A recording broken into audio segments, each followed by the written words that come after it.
Before getting into the discussion, fellow Kenyans, I want us to listen to this statement that is coming from Right Honorable Raila Odinga, and then we talk about what I want us to talk about. Listen to him.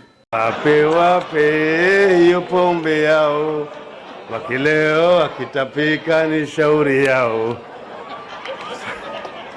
So mnakumbuka? Ndio ni wale. Sasa hawa jamaa wamepewa pesa, wameelewa kama ile inzi ambayo ilikunya maziwa mpaka kufia ndani ya maziwa. Sisi tunasema Kenya ni muhimu. Welcome back, ladies and gentlemen, and thank you very much for your greatest support. What you're doing is amazing, and I can't take it for granted. I have to appreciate you guys for your kind support that you are giving me.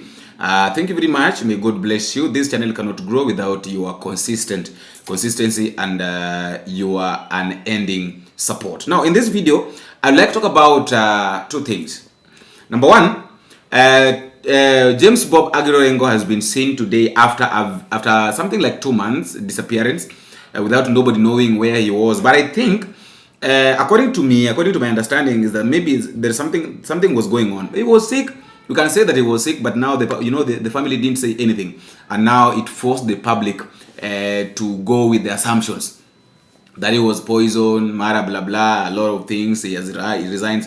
A lot of things were said, and of course, finally, at the end of the day, we have to accept. We have to thank God that he is back, and people have seen him publicly.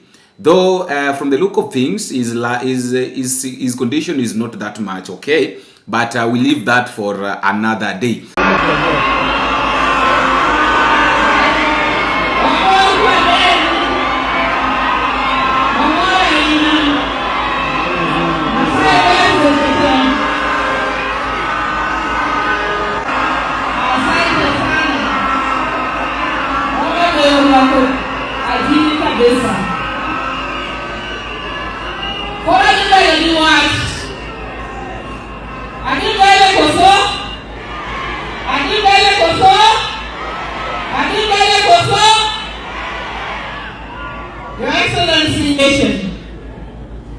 And the fact that today yourself and Baba are sitting here kwa sababu mimi ndio mwenyekiti wa kitaifa wa chama kikubwa zaidi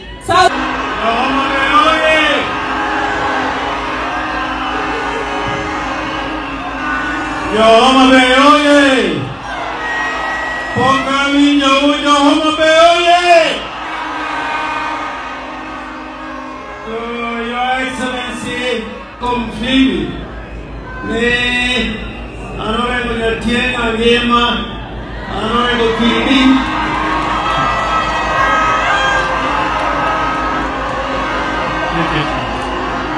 Onge kamale. I want to say a few words because it's I want us to talk about, there is something that Raila Odinga have said, which is very much important and is going to really make our topic of discussion and topic of engagement in this video. Raila Odinga is trying to tell us that he doesn't regret joining the government. But before we talk about Raila Odinga telling us that he doesn't regret joining the government, there is something that Gladys Wanga is saying, that today marks a historic moment. We've long spoken about compensation, but today President William Ruto has officially initiated the framework. Naysayers may criticize, but we are confident that Kenya is moving forward. You know, the reason why Gladys Wanga is talking about the compensation of 2017. That is exactly what this governor is talking about. The compensation of people back in 2017. We've not even talked about the 2022. We've not even talked about, in fact, if there was a compensation, if there's a time that people were supposed to be compensated so hardly and very seriously, was during the 2024 protest, whereby a lot of Gen Zs died, a lot of people lost their lives. So that is the moment that people are supposed to be compensated. Because we know very well that if we tell William Ruto to compensate people 2017, 2002, 2012, he will not. He will say that he was not the president. But now I want us to talk about what happened under his watch when he was the president. In 2022, in 2017, he was not the president. So talking about Gladys Wanga telling us that William Ruto is deciding to compensate the 2017 guys is like, I don't know how to put it. It's like she's trying to tell us that you continue. And who are these naysayers, by the way, that these guys keep on talking about? The naysayers. Oh man, the naysayers. Every moment they speak, oh, the naysayers. Every moment they speak, the naysayers. So you wonder, who are the naysayers? We Kenyans, are we the naysayers that you guys talk about every day? We are not the naysayers. We just want what is right. We just want to see things moving. We just want to see things working. That is why we keep on putting pressure on the government. We are not the naysayers. Neither are we the people that are against the government. No. People put the pressure on the government. That is why we have the opposition. So that the government can do what they're supposed to. So that the government can be responsible. Kenyans need Kenya needs a government that is responsible. Can you do for us the things that you promised? Can you take care of us citizens? Those are the kind of things that Kenyans want. So you telling us that the naysayers, compensation, people like the family of Rex have never been compensated. People are quiet about that. We are quiet. We are not complaining. But now you coming publicly telling us, you are showing us the middle finger, telling us that you keep on making noise. But at the end of the day, we have to accept that William Ruto is continue working. Working for what? Who are you working for? You're working and the standard of living is just increasing. Fuel price imepanda. Mara sijui nini inapanda. Every day things must change. Every day one thing I know that kitu moja kifanyika sasa, that is hapo ndio tunaenda kukua.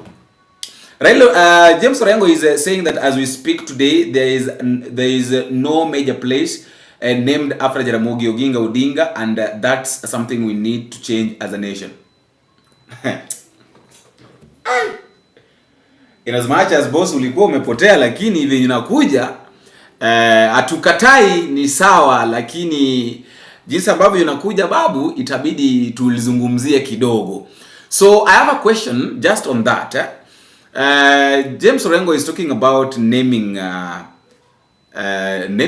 major place, changing the name, naming a place, giving it name Jaramogi Oginga. So don't we have Jaramogi Oginga Referral Hospital? Don't we have Jaramogi Oginga Institute? Those are not okay. So is it okay? Okay, I know maybe we have got Jomo Kenyatta International Airport. So inafaa Jaramogi Oginga Odinga pia anapaswa kuwa na airport yake. So Kisumu basi badilishwe. Kisumu basi badilishwe. Si ndio? Kisumu ibadilishwe basi pewe jina Jaramogi Oginga Odinga. Because we have Jomo Kenyatta International Airport. So basi mambo. Anyway, let's talk about Raila Odinga. Raila Odinga is telling us that he doesn't regret joining the government. To invite somebody to tell me their own solution, how this would have been solved. We sacrificed so that there could be peace in this country.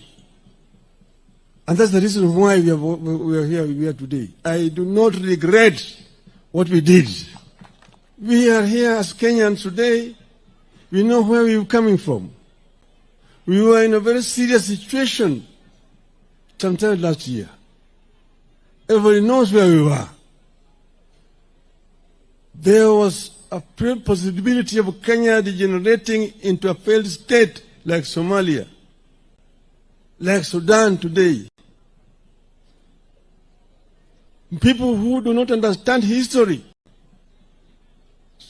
talk very easily.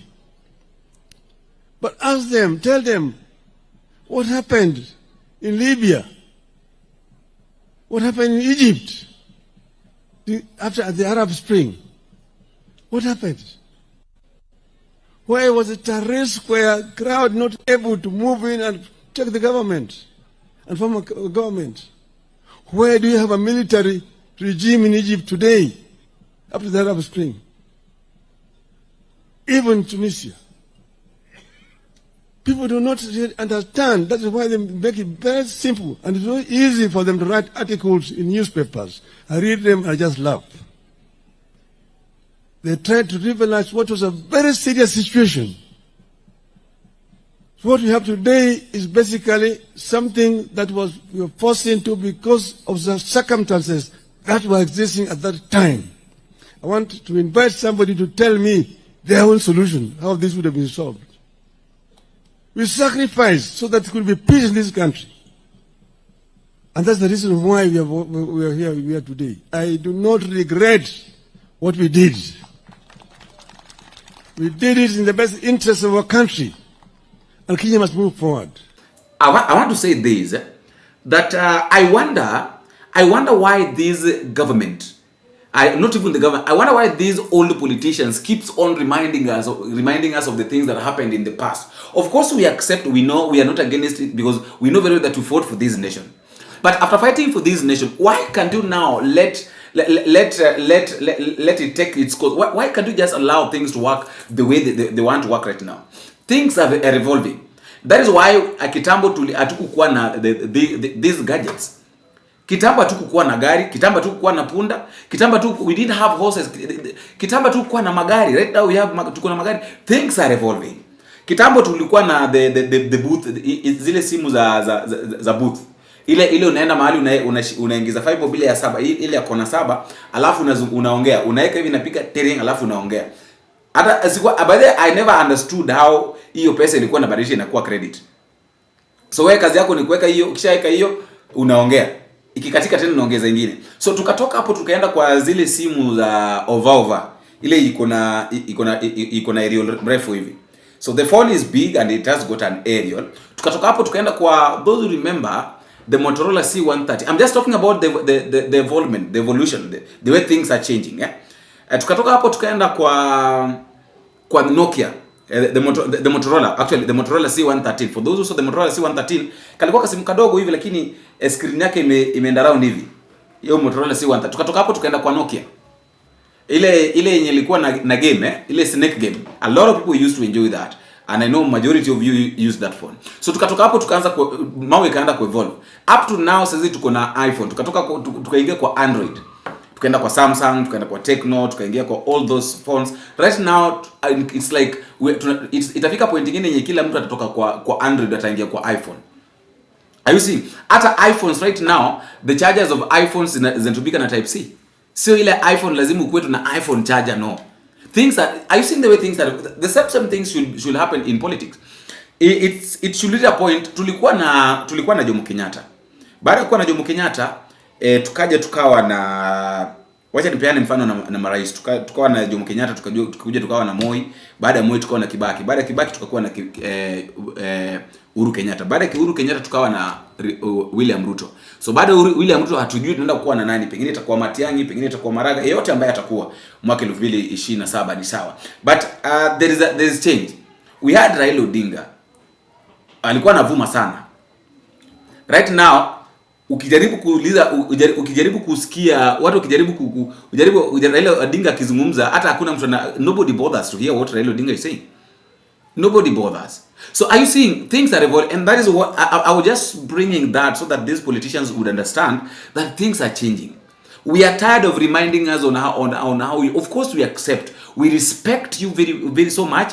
Tunakuheshimu baba kwa sababu mlipigania nchi, mlipigania uhuru yetu ya nchi, na sasa tuna uhuru, we have got the freedom, we can say anything, we can do anything. But now you should not be measuring there.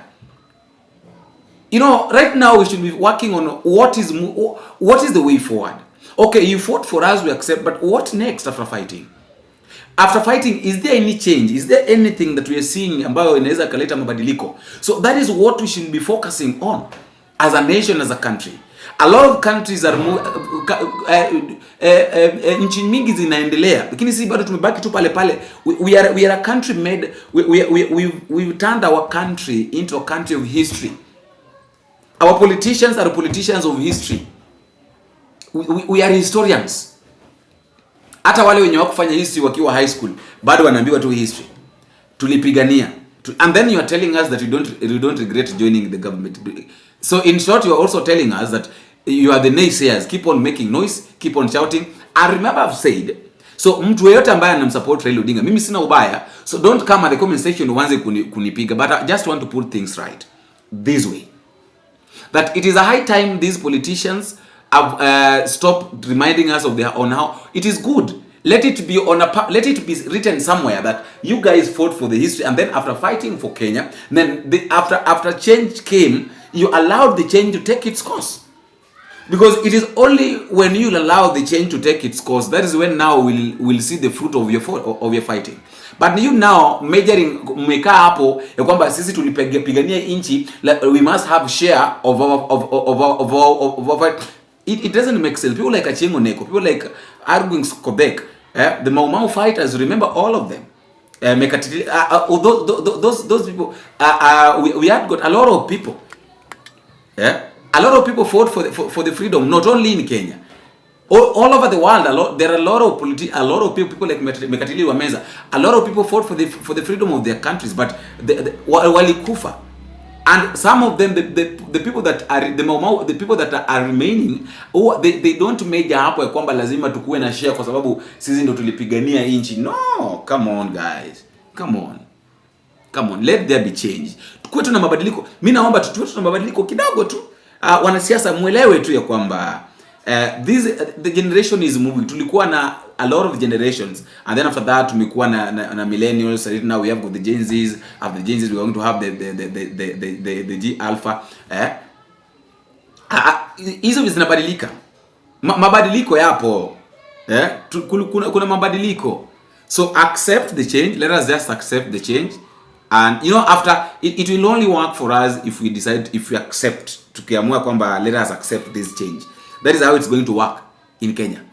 But if you guys don't, if you politicians won't accept the change, then it will be very difficult. Itakuwa ngumu sana, by the way. Itakuwa ngumu sana kwa hii Kenya move on, because you people, nyinyi wenyewe mnasema kwamba the future belongs to young generation, but you don't want this young generation to bring change.